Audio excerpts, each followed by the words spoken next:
Hello intellectuals.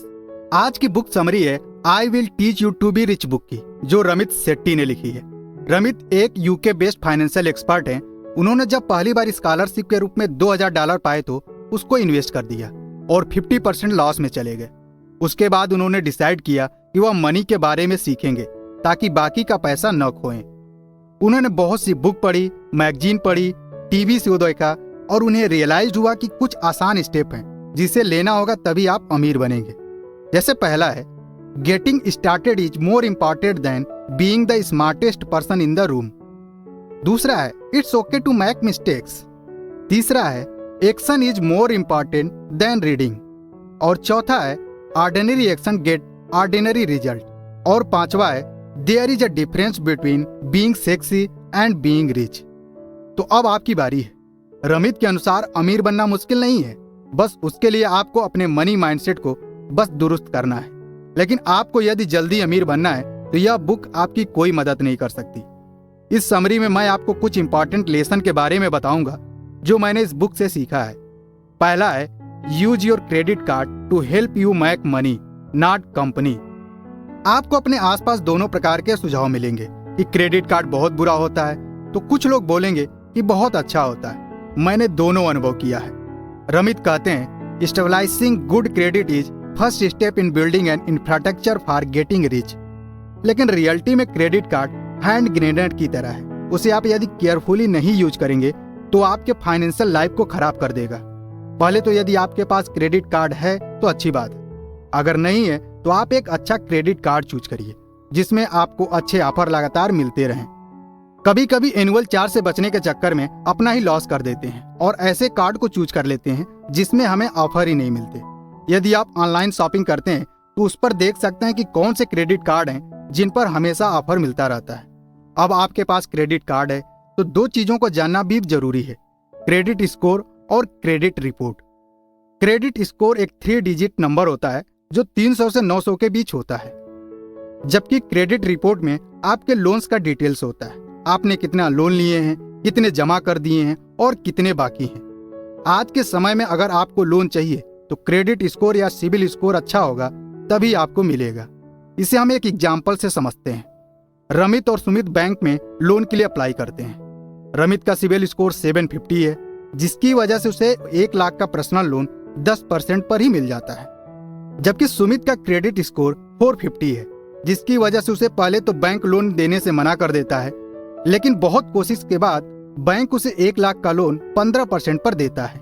इस प्रकार रमित को 5 साल में केवल 27,482 रुपए इंटरेस्ट के रूप में देने पड़ते हैं, जबकि सुमित को 42,740 रुपए देने पड़ते हैं इंटरेस्ट के। इसलिए यह जरूरी है कि आप अपने क्रेडिट स्कोर को कम न होने दें। इसके लिए क्रेडिट कार्ड का पेमेंट मंथली करें, लोन की EMI को समय से चुकाएं और किसी भी लोन को डिफॉल्ट न करें। यदि आप ऐसे इंसान हैं जो क्रेडिट कार्ड पर मिनिमम पेमेंट ही केवल करते हैं तो यह एग्जाम्पल आपको हिलाकर रख देगा। इसे रमित डम्ब डैन और स्मार्ट सैली के एग्जाम्पल से समझाते हैं। दोनों ने $5000 का क्रेडिट लोन लिया एट 16% APR। डम्ब डैन केवल मिनिमम मंथली पेमेंट करता है जो कि $125 है, तो उसे यह लोन क्लियर करने में 27 ईयर्स 3 मंथ लगेंगे और उसे $5289 इंटरेस्ट पे करना पड़ेगा, जो कि प्रिंसिपल से भी ज्यादा है। और वहीं दूसरी तरफ स्मार्ट सैली क्या करती है, वह मिनिमम पेमेंट का डबल करती है, वह $250 पे करती है, जिसकी वजह से उसे यह लोन क्लियर करने में केवल 24 मंथ ही लगे और उसने केवल $854 ही इंटरेस्ट पे किया। अब आपको समझ आ गया होगा कि क्रेडिट कार्ड लोन को कैसे खत्म करना है। अब मैं आपको दिखाता हूँ मैंने कैसे क्रेडिट कार्ड से कई बार फायदा उठाया।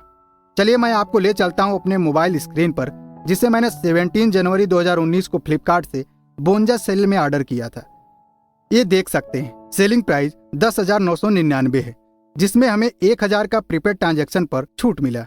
एक्सिस बैंक क्रेडिट कार्ड पर 10% का डिस्काउंट मिला, जिसकी वजह से 1,000 और ऑफ हो गया और अगेन EMI पर लेने पर 250 का और ऑफ हो गया। तो टोटल पेमेंट जो मुझे देना पड़ा वह था 7,749 प्लस 6 मंथ का इंटरेस्ट।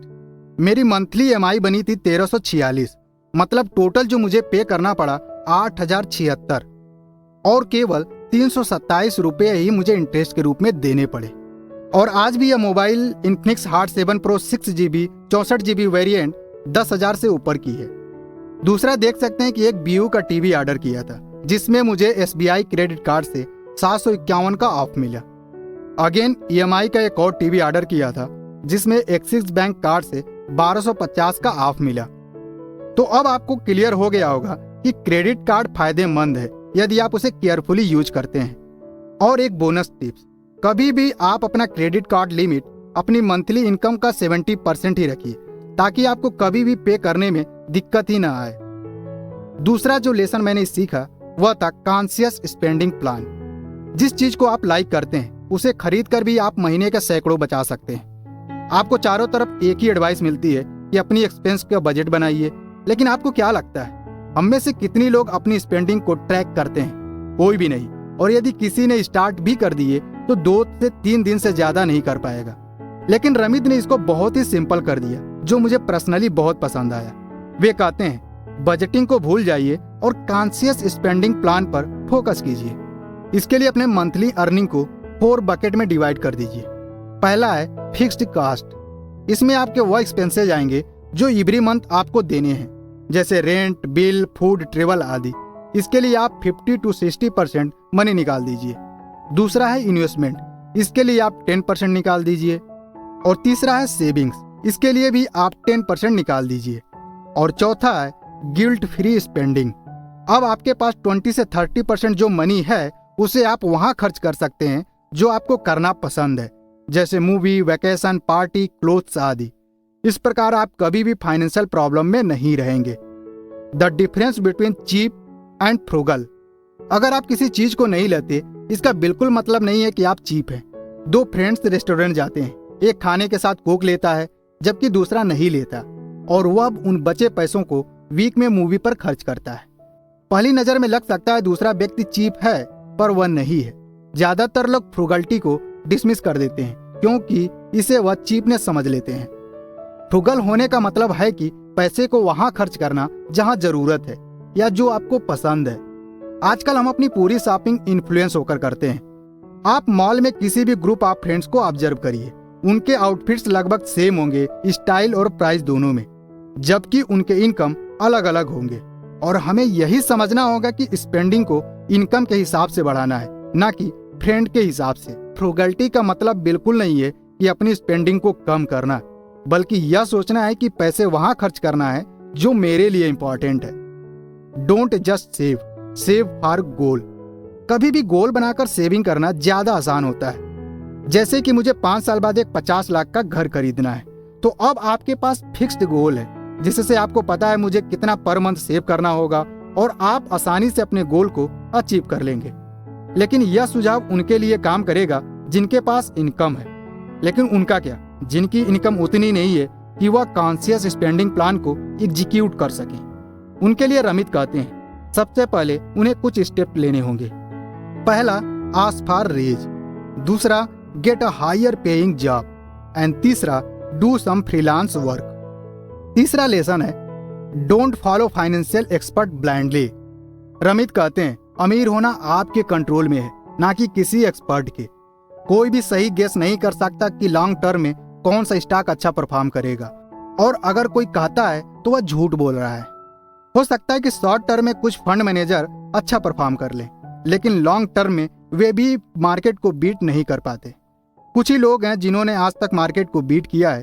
पहले हैं वॉरेन बफेट, जिन्होंने 40 साल से लगातार 22% एनुअल रिटर्न अर्न किया है। दूसरे हैं पीटर लिंच, इनका 13 सालों से 20% का रिटर्न रहा है। लेकिन एक आम इंसान के लिए आसान नहीं है एक सही स्टॉक पिक करना, और यहाँ तक कि एक्सपर्ट भी नहीं कर सकते। तो हम कैसे इन्वेस्टमेंट करें, इस पर रमित कहते हैं किसी भी इंसान का पहला इन्वेस्टमेंट लाइफ स्टाइल फंड में होना चाहिए। लाइफ स्टाइल फंड यानी पेंशन स्कीम आदि। वैसे हर कोई की सैलरी का कुछ पोर्शन पेंशन स्कीम में जाता है।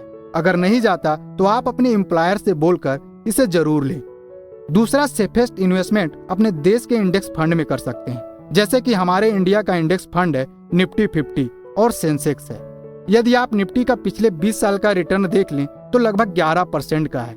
जनवरी 2000 में निफ्टी 50 1592 था और आज मार्च 2021 में 14,914 पर है। तो किसी भी नो नथिंग इन्वेस्टर के लिए 11% का रिटर्न काफी है। अगर आपका पोर्टफोलियो डाइवर्सिफाई है तो आपका रिस्क भी मिनिमम होगा। आप ब्लू चिप कंपनी में इन्वेस्ट कर सकते हैं। ब्लू चिप कंपनी उन्हें कहते हैं जिनका रिटर्न कंसिस्टेंट रहा है पिछले सालों में, जैसे Tata consultancy service, Reliance, HDFC bank आदि। तो आपने इस वीडियो में सीखा, पहला, use your credit card to make money और सेव मनी। दूसरा, कॉन्शियस स्पेंडिंग प्लान, अपने इनकम का 50 से 60% फिक्स्ड कास्ट के लिए रखिए, 10% इन्वेस्टमेंट के लिए, 10% सेविंग के लिए और 20 से 30% गिल्ट फ्री एक्सपेंडिंग के लिए। तीसरा है फ्रूगल बनिए, चीप नहीं। चौथा, don't just save, save for goal. पांचवा, एक्सपर्ट पर केवल विश्वास न कीजिए। और छठा है, अगर आप नो नथिंग इन्वेस्टर हैं तो पेंशन स्कीम और इंडेक्स फंड में इन्वेस्ट करिए। आशा करता हूं कि यह समरी आपको काफी हेल्प करेगा रिच बनने की जर्नी में। अगर वीडियो अच्छी लगी हो तो लाइक और शेयर करें, साथ में चैनल को सब्सक्राइब करें। तो मिलते हैं नेक्स्ट वीडियो में, तब तक के लिए जय हिंद।